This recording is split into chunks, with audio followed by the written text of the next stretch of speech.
Welcome, everyone, to the latest episode of The Blueprint, our series delving inside the minds of people impacting our country and our world, including some of America's greatest business leaders.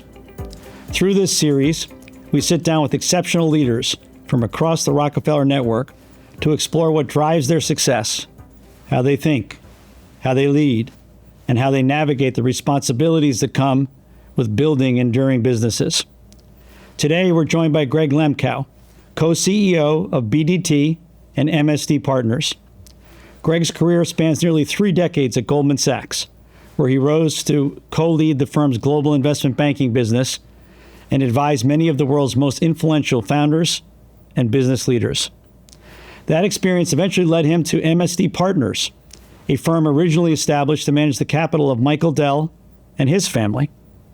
As CEO, Gregg stewarded the merger with BDT and Company in 2023, creating BDT and MSD Partners, an advisory and investment firm built to serve family business owners and founders with a long-term partnership-driven mindset. Gregg, great to have you here. Thanks, Greg. It's a pleasure to be here, and it's a privilege to be here on Blueprint. Well, let's start right at the beginning because I want to try to get a lot into this. You've had an incredible career, but we're going to start early on.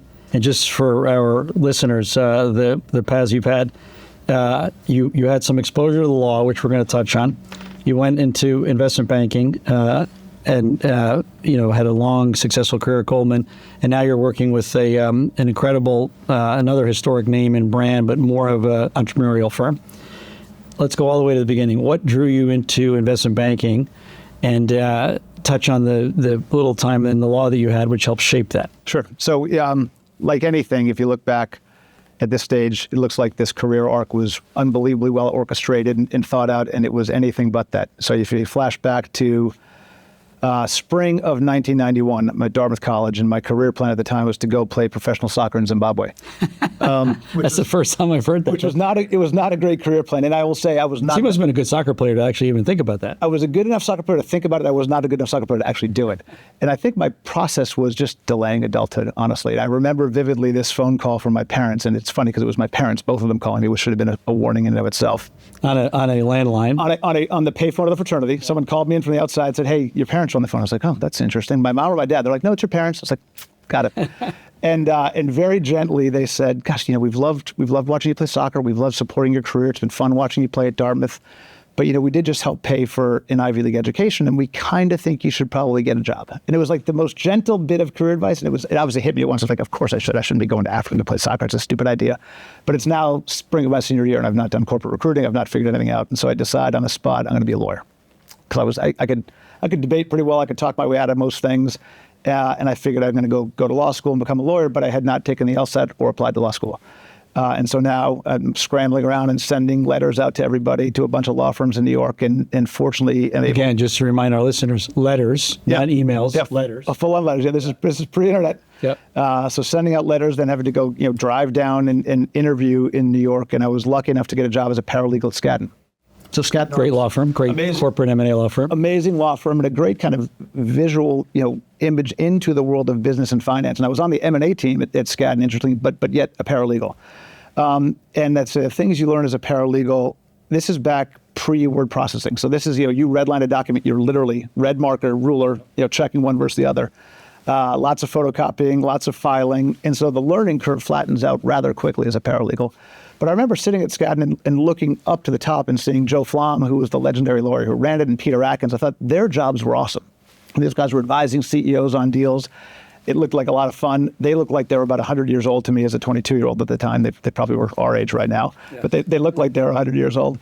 And I thought, God, to get from here to the really cool job, I need 3 years of law school and then a whole lot of time of what looks like a miserable job. I'm not sure this is for me. And I remember vividly one night sitting in the conference room, and I don't know, 10 or 11 o'clock, a bunch of younger looking people got up from the table and left and said to the lawyers, "Okay, we'll see you in the morning." I was like, "Who are those guys?" I said, "Oh, they're the investment bankers." I said, I want to be the younger guys who get to leave at 11 o'clock. That was like, to me, like somewhere up the food chain. But it was also in the same business. It was in the world of M&A, which I kind of thought was interesting and had enough exposure to at Skadden. And so same thing, sent a bunch of letters around and was lucky enough to somehow get my foot in the door at Goldman Sachs. And after, 25 different interviews, I was able to land a job in the M&A department at Goldman, and I started June 1st of 1992. Wow. I ended up at Merrill in early 1993. I think I signed on in the fall of 1992. But before we go there, you know, I went to law school. I didn't practice.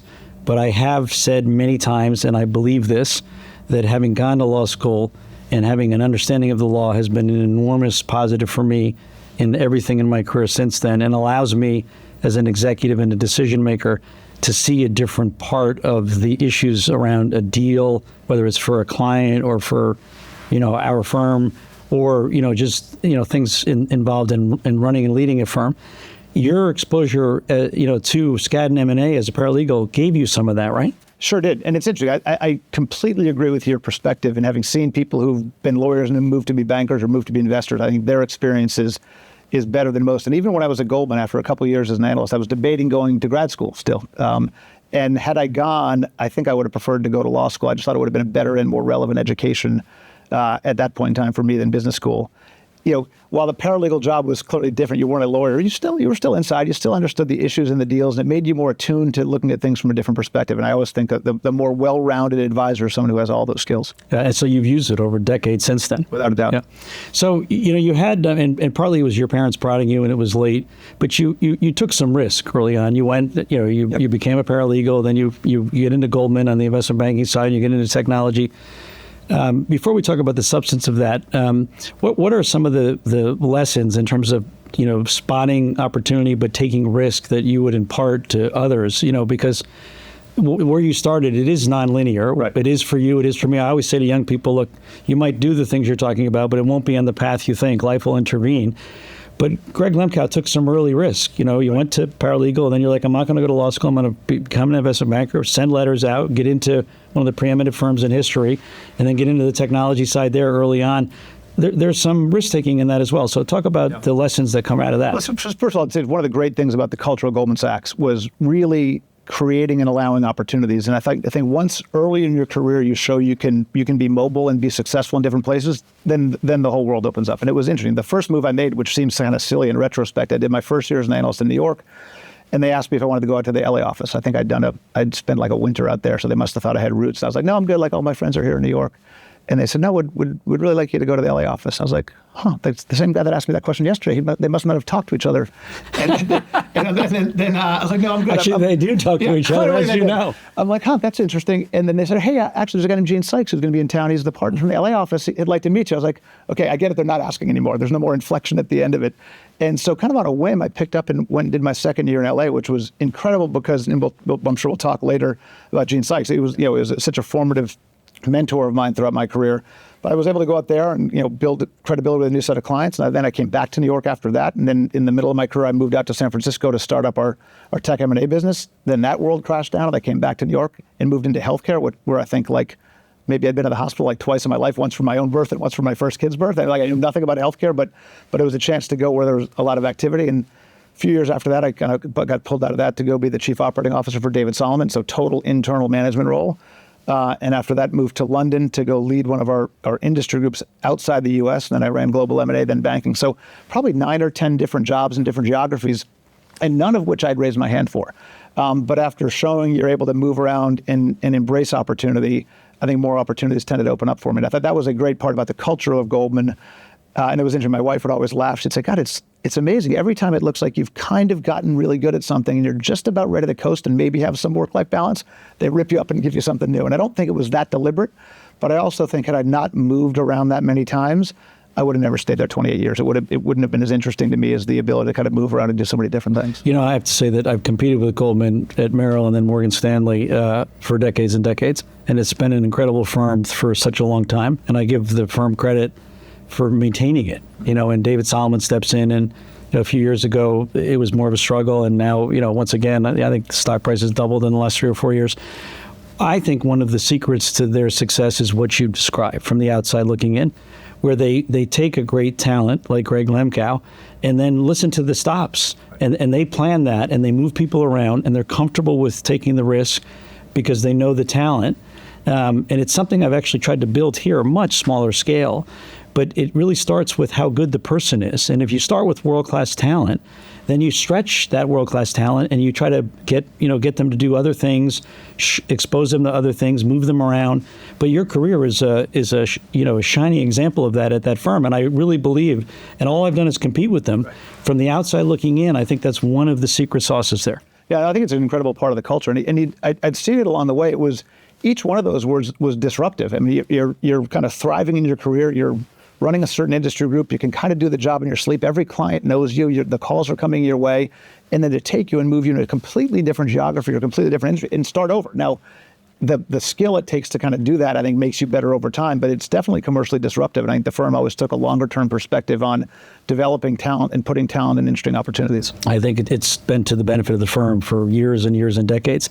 I want to go back to Gene Sykes, who I think I probably met once or twice, but only know really by reputation as kind of a legendary technology investment banker, and really, at the heart of it at Goldman, but across the industry. You mentioned him as a mentor, but just him and others. Mm-hmm. You've had great mentors across your career. That's been part of your success, and now you're a great mentor to others. But let's start with you as the mentee.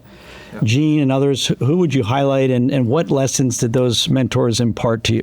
Yeah, I'd say Gene was first and foremost. It was the formative part of my career, and he was, I would still say, the best M&A banker I ever saw. I mean, he had that unique ability that there are some who have of advising on a deal, and when the deal is done, both sides wanted to hire him afterwards, which is rare. Usually kind of piss somebody off one way or the other. And Gene handled things so gracefully, got the best outcome for his client in that case, and yet had the other client admiring him so much they want to hire him. And he had this unbelievably smart and great bedside manner. But what always struck me is he seemed to know more about the business than the client, more about the tax issue than the tax guys, more about the legal issue than the lawyers. He sort of mastered everything, and when they were able to package it all together with great advice. So that, just watching that and even attempting to emulate it, I think made me way better at what I was, and having that be the bar. And then, as you know, it's such an apprenticeship business. Over the course of your career, you get the chance to work with different people along the way, and you take some of that person's style, but I could never pull off what he does or do what she does, and you kind of form yourself over a period of time. But without a doubt, Gene in particular, but working with that kind of group of legends in the merger department as I was growing up, really formed my advisory capabilities. And I'd say the second person who had a meaningful influence was David Solomon. I mean, David had to grab me. It was interesting. This was maybe 2007, and I didn't know him. And you were COO to David earlier in his career. Yeah. This is what it was. This is when he came over and took over investment banking, and he came over from Bear Stearns. From Bear Stearns, exactly. Probably around 2000, 99, 2000, and he was on the capital market side. I was on the M&A side. We didn't really know each other, and then he came in to run investment banking. And he stopped by my office, and he said, "I'd love to sit down with you." And I go sit down with him. He said, "I want you to be my COO. We're going to go kind of do." So he knew about you reputationally at that point. Yeah. And I said to him, I was like, "That sounds like a terrible job." And he looked at me like I had three heads. Like, "What are you talking about? I'm the head of investment banking. Why would you not want to come work with me?" And I said, "Like, I'm a deal guy. We're in 2007. You're out of the client side then. The world's on fire. I'm never going to want to give up my clients." Yeah. And he said, "Listen, you can do whatever you want from like 9 o'clock at night till 9 in the morning with your clients, but like during the daytime, I need you. We got to drive strategy. We got to run this place." And I kind of did it. I sort of did two jobs. And it was incredible because he was a great banker, but he was really a professional manager. I mean, as you know, having grown up and led big businesses, these firms were kind of run like little cottage industries along the way. And at some point, they got to scale, and they needed to be really managed. And David was great. And I thought the skill that I really learned from him is the ability to kind of talk directly and give real direct feedback. Because a place like Goldman Sachs, you've got everybody who's been in the top 1% of their everything they've done their entire life, and by definition, there have to be quartiles. And you've got to try to encourage everybody when knowing someone's performance is not always great. And David was amazing. He was unbelievably clear and direct if something wasn't getting done right, and giving people real clear advice when people are usually sugarcoating things.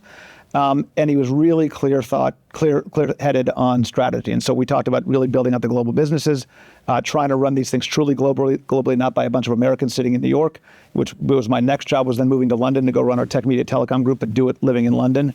And so he was an incredible mentor on the leadership side. So I felt like I had the great advisor on the advising side, a great leader and manager on the management side. And then in my post-Goldman career, the ability to work with Michael Dell is one of the amazing business builders of all time. I'm going to get to him in one second. But before we get off Goldman, first of all, the parallels in our careers, because I was the chief operating officer in investment banking before I took over investment banking, just a few years before you were. I'm a few years older than you. So we had that in common as well. And then on the David Solomon advice, I interviewed Katie Koch here from TCW, another ex-Goldman alumnus.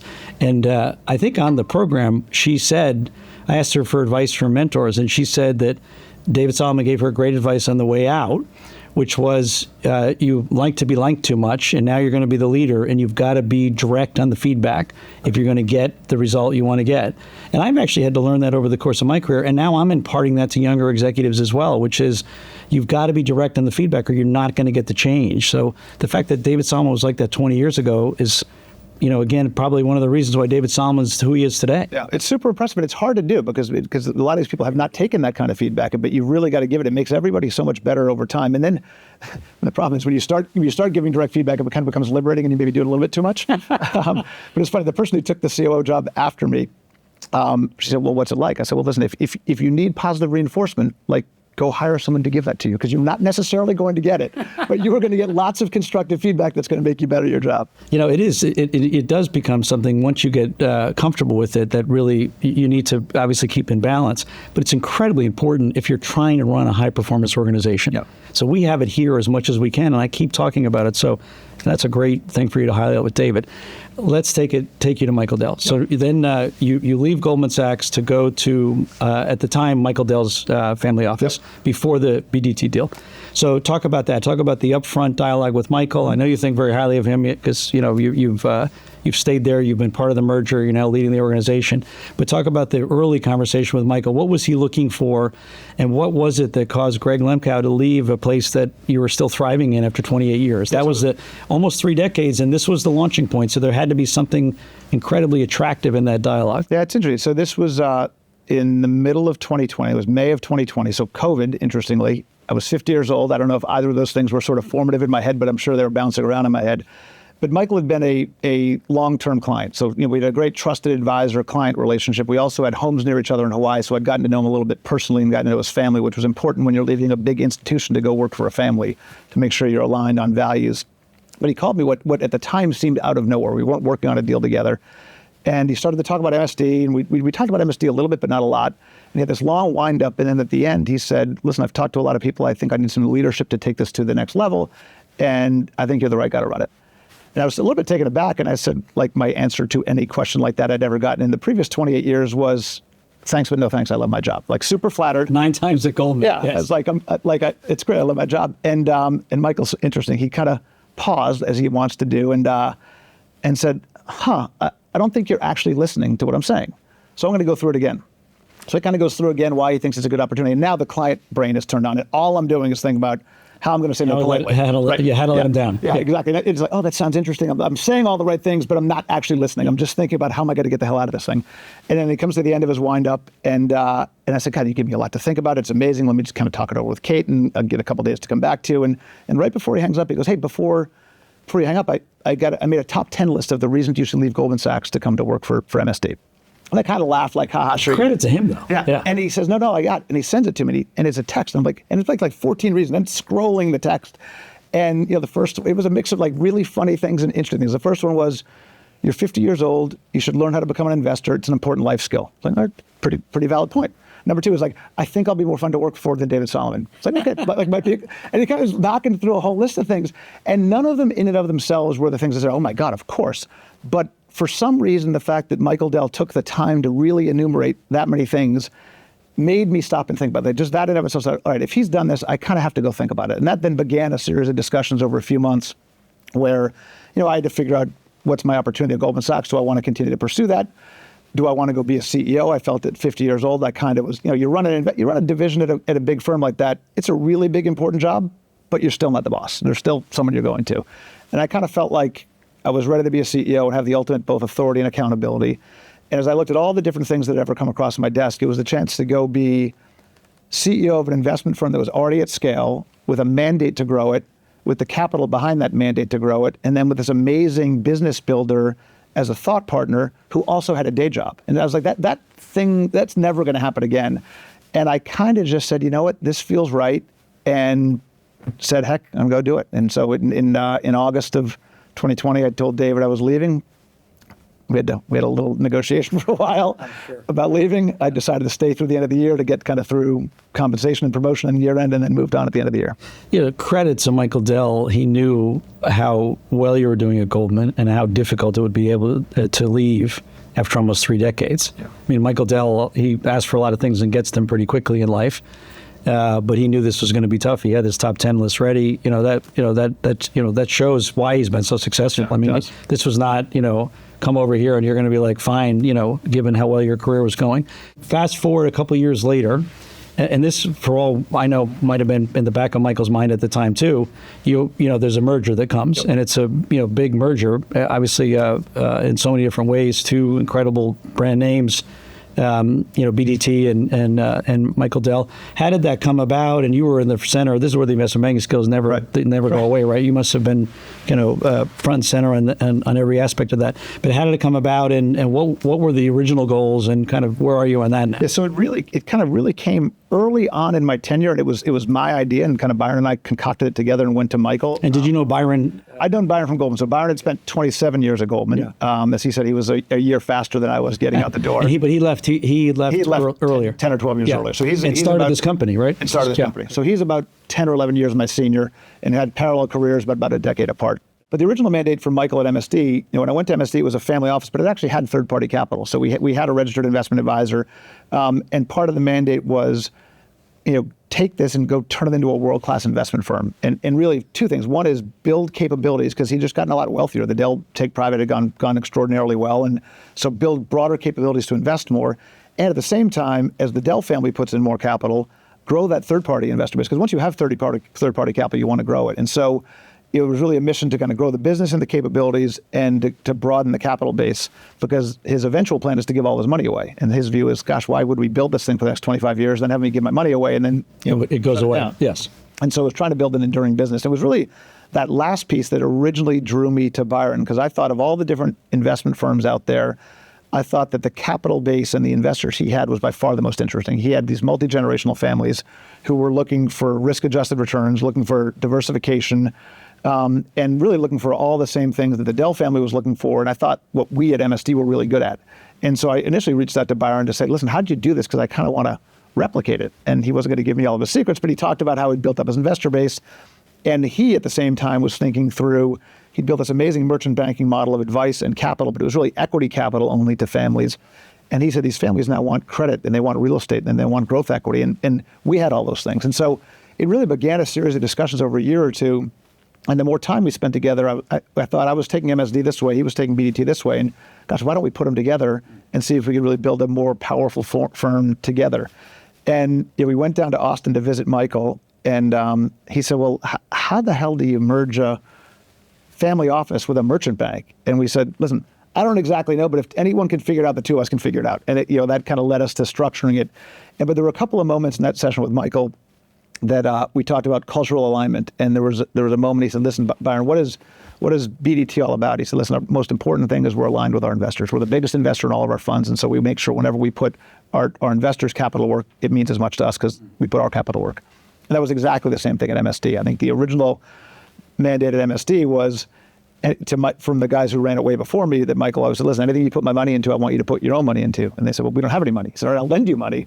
But it really set up a program where all the professionals at MSD are investing capital into every deal we put Michael's capital into. So that concept of alignment, especially in a world where I feel like so many of these big asset management firms have just become about gathering assets and deploying capital. And they sort of, somewhere along the way, you lose the investing part of it. And so that alignment around investing was critical. And so it took us a while to figure out how to structure it and how to align it. But about 3 years ago, we ended up merging the 2 businesses together.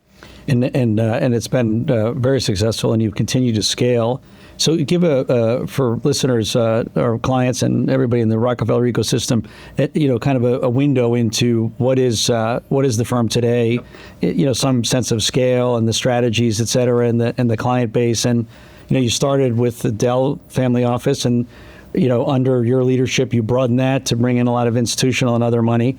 Byron had lots of families, but it was more families. Now you've got families, institutions, broad-based strategies, equity, but every other form of investing. What does it look like today? So if you look at I'd say the core of what we're doing at BDT MSD is trying to be the trusted partner to family business owners and founders. And that's kind of right at the core of what we're doing. And by trusted partner, it could really mean one of 3 things. One is advice. So we have this merchant banking model where it's like an investment bank. We can give M&A or capital raising advice to family-owned businesses or founders. It can be advice on their family office, advice on their philanthropy, trust and estate, succession planning, kind of anything relevant to a family or family office. And is that mostly investment bankers doing that? Mostly investment bankers doing it, yeah.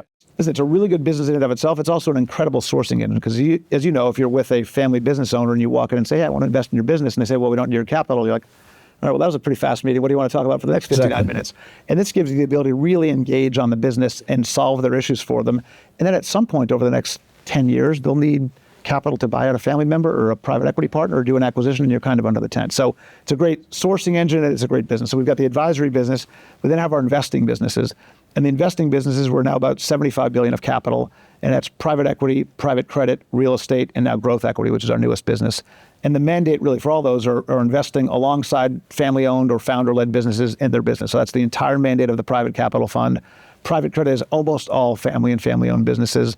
The growth equity business is all alongside generational tech founders, and our real estate business is mostly around generational assets. And then all of those investing businesses are set up in funds, and the same investors in those funds are these same families. So if you think about the model, it is we can advise you on your business, we can invest our capital alongside you in your business, you can invest your capital alongside us in our funds, and then all of that kind of creates a network of these 250 to 300 families that get together and share best practices and worst mistakes and investing ideas holistically.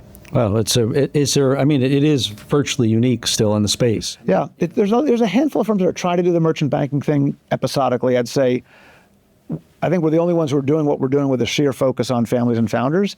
And what's been really interesting over the past 3 years is having made this push for what Byron had really built out with these multi-generational families, taking that same model into the technology world, because so much of the wealth creation is happening now with these tech founders, so much of the value creation in the economy is happening with these technology companies. And so getting exposure to that asset class for our old world investors, and then building out that expertise to be able to bring it, which is particularly relevant in this world of AI. So what does it look like in 5 or 10 years? You just continue to scale? I think we continue to scale up, build out this technology footprint. And it's one of the greatest challenges we have is trying to make sure we stay focused. It's this incredible platform, and there's so many things you could do on it. We had our first partner offsite a couple of years ago when we had just gotten together, and we were whiteboarding about all the amazing things we could build together. And people are writing them down. There's like 28 different ideas on the board, and everyone's jazzed. We're going to go take over the world. And Michael Dell's sitting in the room quietly, and he kind of looks. He goes, "Okay, that's great, guys. Pick one." And we're like, what do you mean pick one? There's 28 things. We can go dominate the world. He goes, no, just pick one and then do that one and then go do the next one. And so trying to be really deliberate about what we do. And the thing that Byron and I have always said as we think about growing the firm, the objective should be where our clients want us to go. Like, is there something they need from us? And then do we have a right to win? So there's some things that they may need from us that we're not going to be good at. There's some places, and technology was an obvious one with really the halo of Michael Dell around us, that being able to bring that expertise and technology and capabilities to this kind of old world of multi-generational families was a place we felt like we had a right to win and build out. So that'll continue to be the lens we go through. And then back to the earlier point, I just trying to be super careful to not chase assets for the sake of chasing assets. If we invest really well and more people want to invest with us, great, we'll grow bigger. But I don't want to say, hey, we got to go have an AUM target of X and a management fee target of Y, because I think that becomes pretty dangerous. And has, given what's going on in AI, has technology and all of the the incredible change that's occurring there, is that moved very high on the list for you, like it seems to be everywhere now? It's been unbelievable. So I feel fortunate we had the foresight to say this is the place we need to be a few years ago, and we went out and hired an investing team that kind of went out and studied the market and figured out where the opportunity was. We also then hired out an advisory team, because our view is if we're going to be relevant to these technology founders, we need to have capital, we need to have advice. And so we've built that out, and then earlier in the year we raised an $850 million growth fund.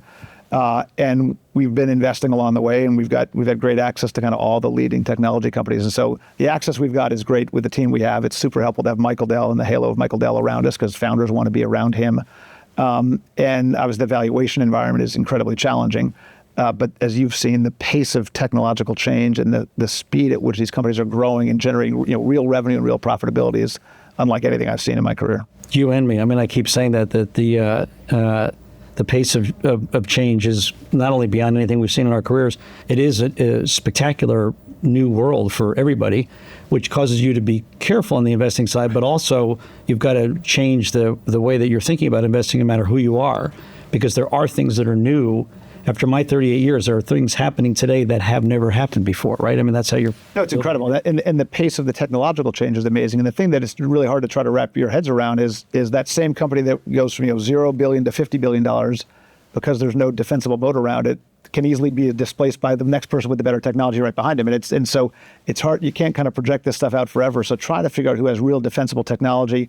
Sometimes who's got capital advantages. A lot of these companies really have capital advantages because it's mostly going to come down to talent. And if you got the capital to go be able to build out the infrastructure and get the compute and hire the talent, I think you have a real advantage. But the question is how durable these advantages are. Yeah, it's amazing how often it comes back to talent. I mean, across your career and mine. So that let's shift a little bit and go to talking about leadership and what you look for now, what you look for over the course of your career, but now in the job that you're in leading this business, what do you look for when you're trying to hire people? What aspects of background and culture and things like that kind of knit together the firm that you're running and continuing to build? Talent is table stakes. You need to have someone who's going to be super smart and driven in what they want to do.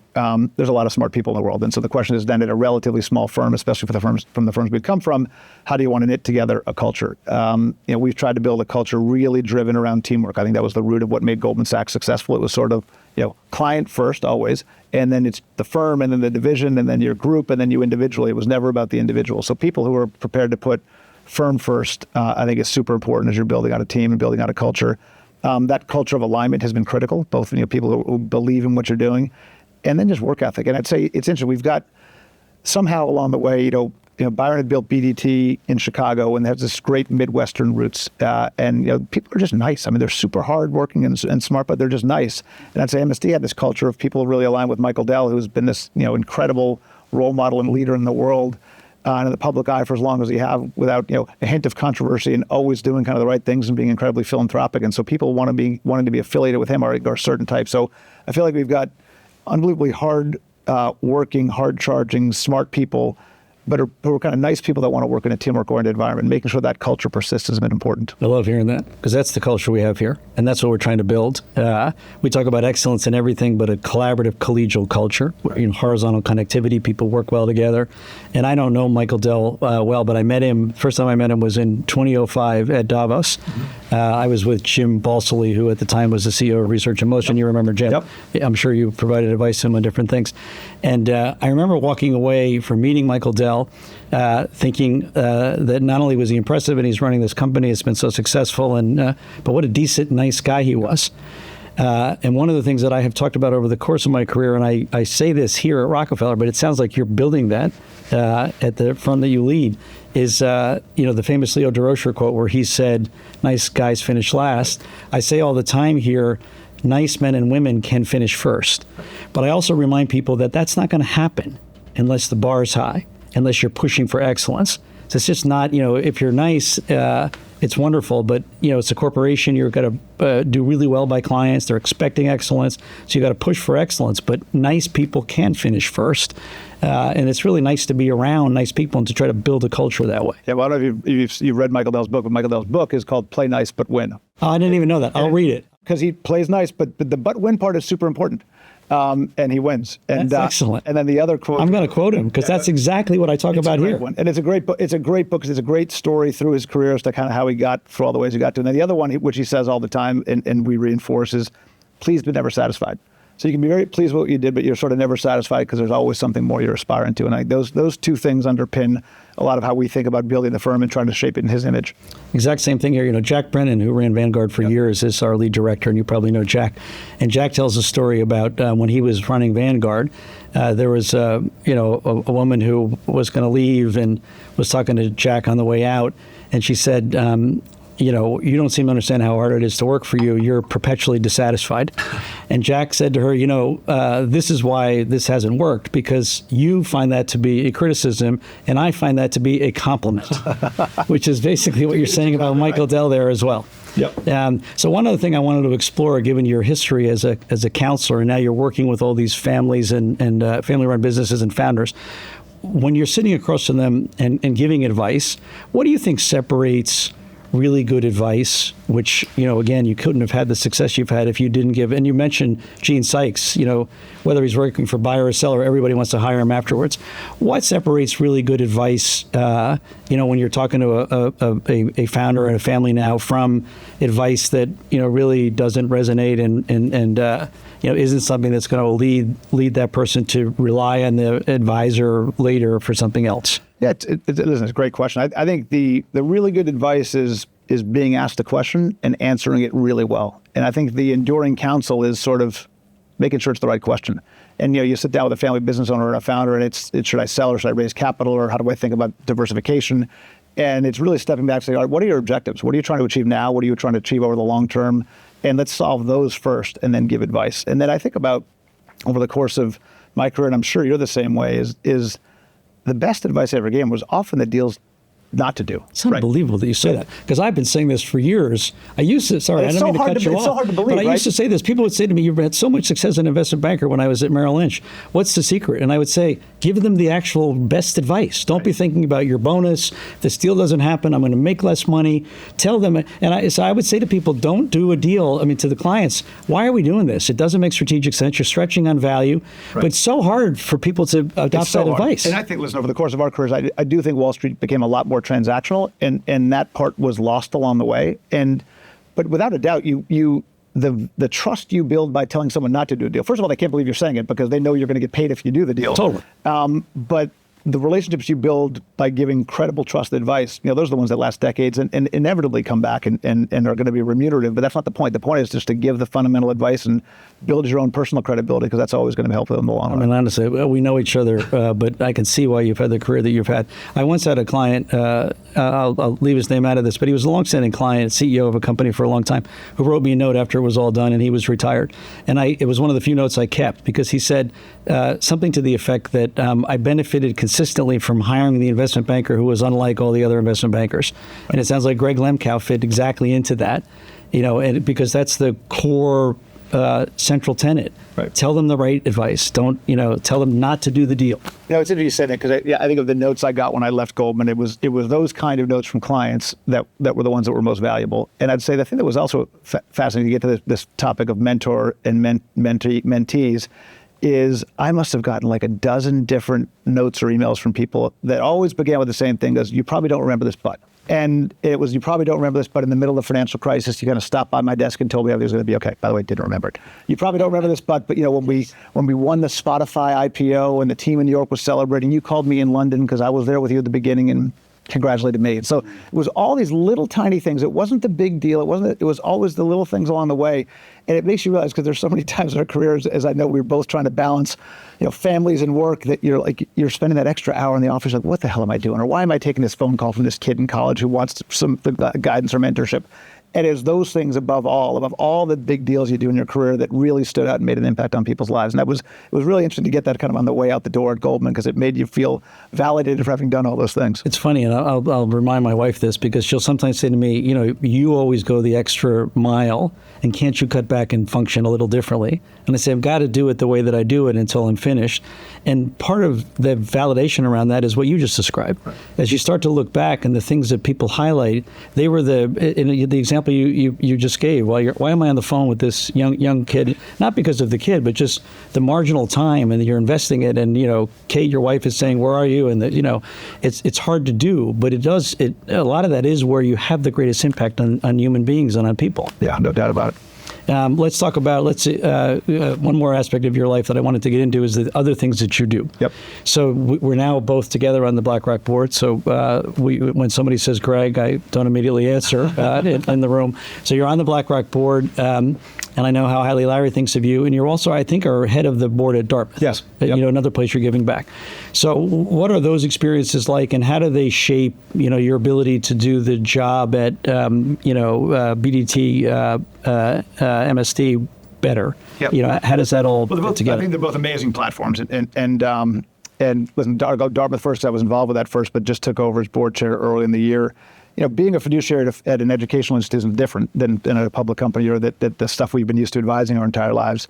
But it's fascinating. It's a fascinating institution. It's a place I care passionately about. I don't think I would be anywhere near where I am in the world today without my formative years at Dartmouth. So I feel really passionately about giving back.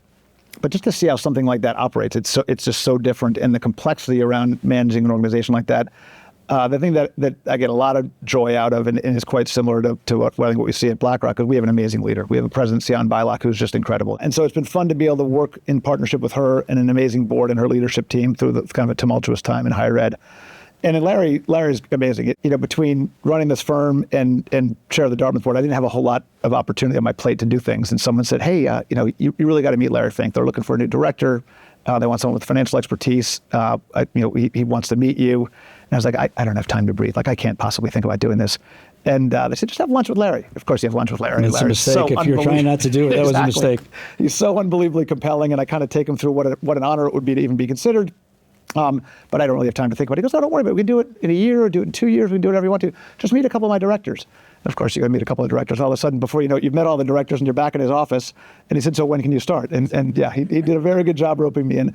But for me, I think in particular, from the narrow lens of running our business, being able to see an investment firm at that kind of scale operate the way it does is just a great lesson for me. Being able to see the world, the vision and view that Larry has in the world is incredibly eye-opening to me. And again, back to our core business, it's still a founder-led business. And I think about all the different things we've done with founder-led businesses and all the lessons of what he's been able to do. Hopefully we can give a little bit of value along the way and some counsel. But I think those two things have been great experiences and valuable and additive to me as I think about my own continued development as a professional, being able to learn from those two bodies. It's great. Very well said. But I could have warned you because I've known Larry a long time. And actually, our two firms, at the time, you'll remember Don Truesdale. Yes. Truesdale and I took BlackRock public in 1999 at $14 a share. So I've had a long history with Larry. And he basically said the same thing to me. He's like, it's time for you to come back on the board, because we had merged Merrill's business in 06, I think, and I'd gone on the board and I'd left when I left Merrill. He said, it's time for you to come back on the board. And I said exactly what you said, which is, Larry, you know what I'm doing over here. I have no time between this and other things and family. But it's an incredible honor, and maybe at some point. And it's the same thing. He's like, let's just have dinner. And then, all of a sudden it's like, this is the meeting that works for us. Are you ready to go? So I could have warned you on that, but he is an incredible guy. It's an incredible firm. I have one final question for you, because you've had this incredible career, and there'll be so many people listening to this who will look at you as a role model. Both clients, younger generation on the client side, people in the Rockefeller ecosystem. Advice that you give to younger people, and I know you have your own children, and how that's evolved over the course of your life. You and I might have said certain things, in the 90s when we were earlier in our careers, and it was a very different world. We were both joking about the red line and the fact that we were actually doing, when I started at Booz Allen Hamilton, we had report production. Right. Which was you brought the final document typed, with the graphics in there, and then they made 50 copies of the document for you to go to the, the meeting with the client, and everybody got a book. And there was obviously no internet or no anything else. So incredible change in the world around us. How has your advice changed over the 30-something year career that Gregg Lemkau's had for younger people? Yeah, I'd say it's probably the same. I'd say a couple of things. I'd say stay interesting. I always say that because I think people, in the early stages of a lot of these careers, the work-life balance thing is hard. And I remember really early in my career at Goldman, someone said, all right, we're going to give you the secret to work-life balance. You've got your job, you've got kind of your friends and family, and you've got your outside interests. I was like, yep, that's it. Those are my three things. Like, I got it. So what's the advice? And they said, pick two. I was like, that's terrible advice. Like, I kind of refuse to do it. And I would always say to young people is, listen, you can dive into the job and work as hard as you want, but stay interesting, because you could be really, really, really smart and people are going to listen to you. But if you're kind of boring, you're not. And I used to love the days before Wi-Fi on airplanes, because that was like the one time you could actually just like read Vanity Fair or read a book or like do something that was not like reading a research report or being on the phone or going through your emails all the time. So I would say try to stay well-rounded from one perspective. The thing I'd say more and more and more I appreciate over time is stay curious. And it's a little bit to that same thing, but with all that's going on in technology today right now, learn what's going on. We're at the bleeding edge of so many things. So stay curious as to all the developments in the world, because I think that's going to keep your brain going and your mind going. And then the last one, and this gets more and more relevant the more senior you get, is don't take yourself too seriously. Because there's a lot of people that think what we do is like, we're not solving heart surgery or brain surgery or anything like that. I think what we're doing is really important, but don't ever take yourself too seriously. And I think if people can maintain that balance of staying interesting and staying curious, they'll learn the whole way and never taking themselves too seriously. I think people will actually want to be around them and hopefully invest alongside them or advise with them. It's incredibly well said, and I'm not even going to add anything to it because it's incredibly well said. I'm going to make sure my children listen to those pieces of advice as well, and it's they're incredibly enduring. Yeah. I mean, we're now into the fourth decade, both of us from a career standpoint, and I think all of those things are as relevant as they were in the late 80s, early 90s when we got started. It's been incredible to have you here today. Congratulations on a sensational career and the fact that it's ongoing and you're in such a great place. And I'll see you at the upcoming board meeting. Thanks. It's been a pleasure. Appreciate it. Thanks, Greg. To our listeners, thank you for joining us for another episode of The Blueprint. And we hope you'll take time to visit our growing library of insights from those building and leading remarkable American brands and businesses.